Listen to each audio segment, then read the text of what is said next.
प्रणाम। हम उत्तम शर्मा रोरा देखा तनी अंबिका रिकॉर्डिंग स्टूडियो कुचायकोट से।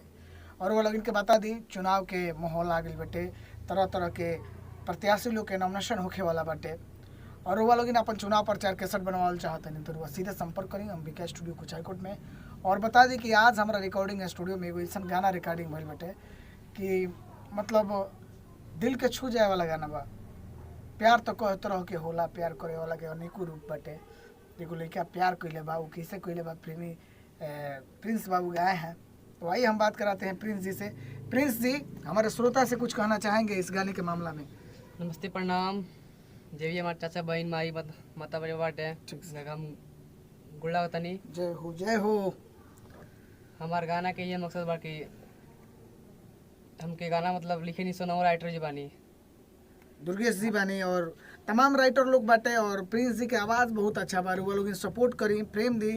और आई आज हम बात करावल चाहतनी चुनाव प्रचार के बहुत अच्छा एंकर अनवर भैया, डॉक्टर अनवर जी से।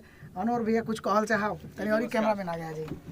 रउआ सब जनता से ही बा कि कोनो भी तरह के अगर गाना या प्रचार के अगर जरूरत होके, रिकॉर्डिंग के जरूरत होके तो हमार उत्तम भैया बहुत बढ़िया व्यवस्था में स्टूडियो कुचायकोट में चला रहल बनी। यहाँ के एगो सेवा का मौका दिया, यहाँ के रिकॉर्डिंग से रउआ दिल प्रसन्न हो जाई, सारा जनता के दिल प्रसन्न हो जाए। बहुत बहुत धन्यवाद। बहुत बहुत धन्यवाद आपके। प्रिंस जी आप केबिन में जाइए और गाना श्रोता तक पहुँचाइए।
के धरा भूषण हो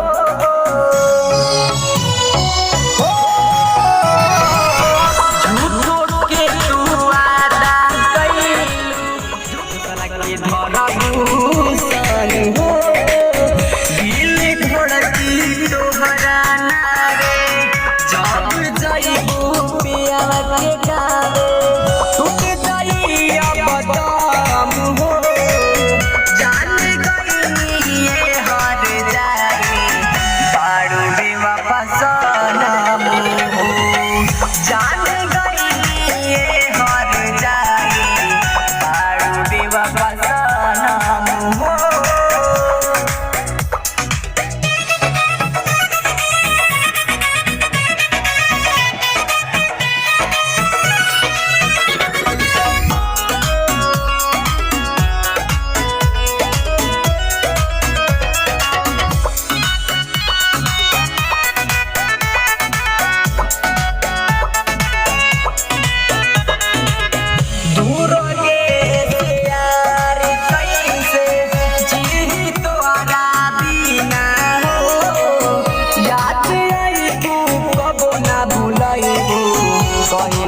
से सब दीना हो रे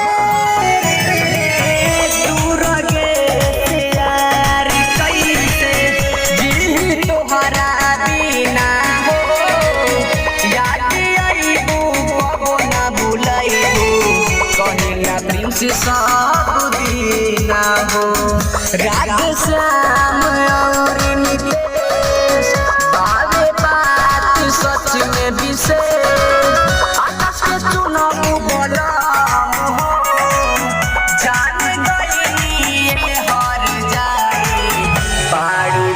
हसी